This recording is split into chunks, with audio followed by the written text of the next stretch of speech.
Hi, I'm Derek Catron in the PhocusWire studio at the Phocuswright Conference, and I'm joined by Anna Jaffe, the co-founder and CEO of Mobi. Welcome, Anna. For those who are unfamiliar with your business, could you give us a brief overview of what Mobi does? Yeah, sure. So we founded Mobi 13 years ago now, and we work B2B pretty exclusively with Fortune 100, Fortune 500, sort of huge companies.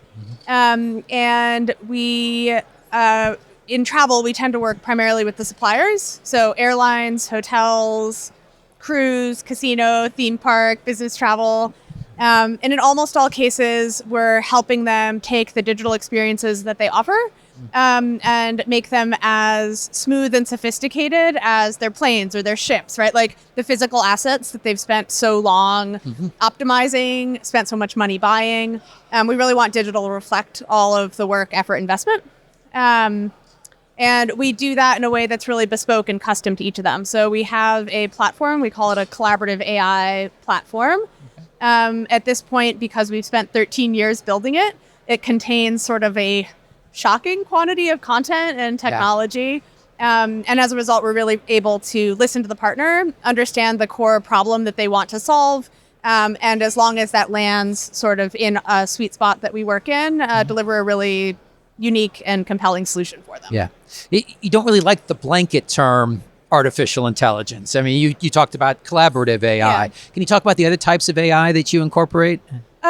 Yeah, so I guess there's two answers to that question. So one answer to that question is when you think about AI, artificial intelligence, or even just the initials AI, I feel like there's sort of like three types. You have like AI in the sense of automation, where the A could stand for automation, right? Where you're just taking a task a person might do, or you're taking a work stream and you're just automating it. You're not changing it. You're making it faster.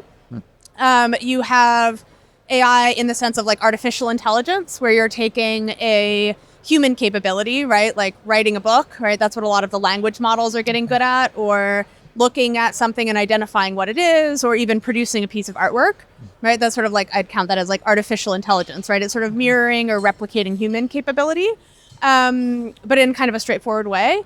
And then you have, if you're still sticking with A and I, what we'd count as like associative intelligence, which is really starting to take content at a scale that our brains really didn't evolve to think at, right? Like if you think back not that long ago, we were living in small towns with 17 or 400 or 1,000 people.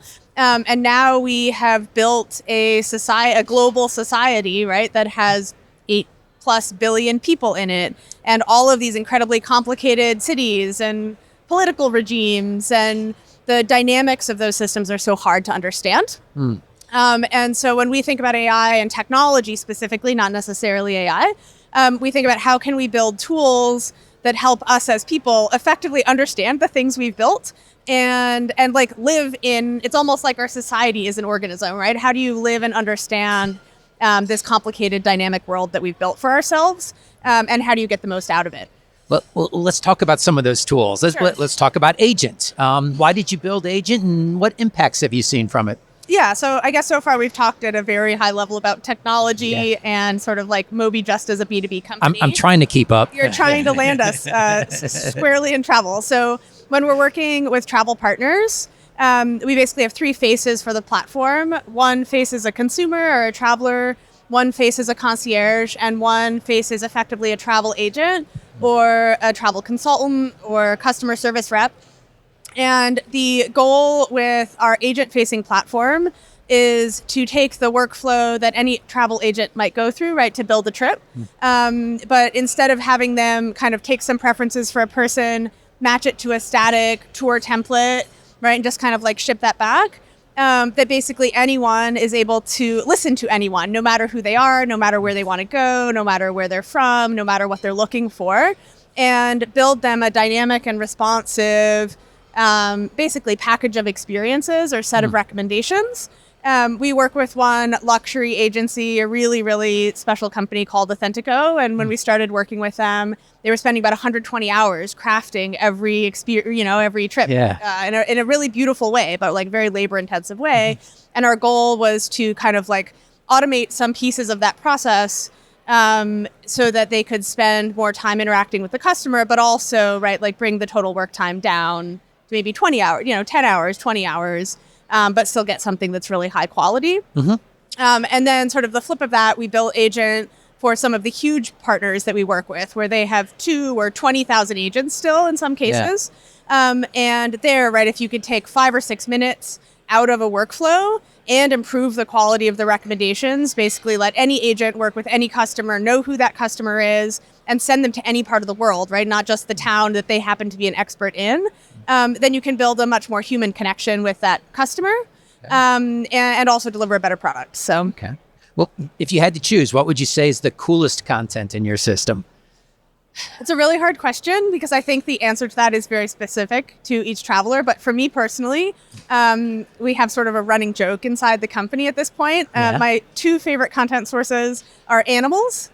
So there's just like this extraordinary database of all of the places. Imagine animals, right? They move all the time. They're migrating. And we have this really special content source where basically you can say, oh, I'd love to see like the little bee hummingbird. They're like this big, right?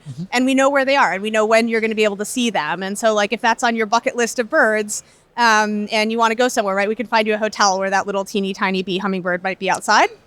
Another content source that I love personally is a rock database. So if you have children, right? Like one of their favorite things is like going and digging in the dirt. And there's really nothing more magical than digging in the dirt and finding a crystal and getting to take it home. And like, there's so many places in the world where you can do that. Wow. And so, yeah, those are my 2 favorite content sources that sit inside our system, rocks and animals. Well, that sounds great. So to wrap things up, where does Mobi go from here? So I think that we are really lucky as a company in that the trajectory and sort of like the core DNA of the organization has been very consistent from when we founded the company to now. And we've always wanted to work on these sort of major strategic projects with partners, think about and center the human in a technical landscape that's always changing. So I think in travel, I hope we continue to get to do what we're doing now, which is work with the biggest players to deliver a really differentiated experience. And then long term, we have this core planning platform. We built it to start it in travel and then move it into some of the other sort of hardest and most pressing planning problems on the planet. So if you think about disaster response, aid delivery, coordinating, it's very similar to like a Disney theme park, right? You have a whole bunch of people, they show up, they all need to do the right job, understand how to work together, but to take sort of the core expertise we've built in travel and pointed at other industries. So really excited for that as well. That's great. And Jaffe, thank you for joining us here in the PhocusWire studio. It's been a pleasure speaking with you. Yeah, Thanks. Great to meet you.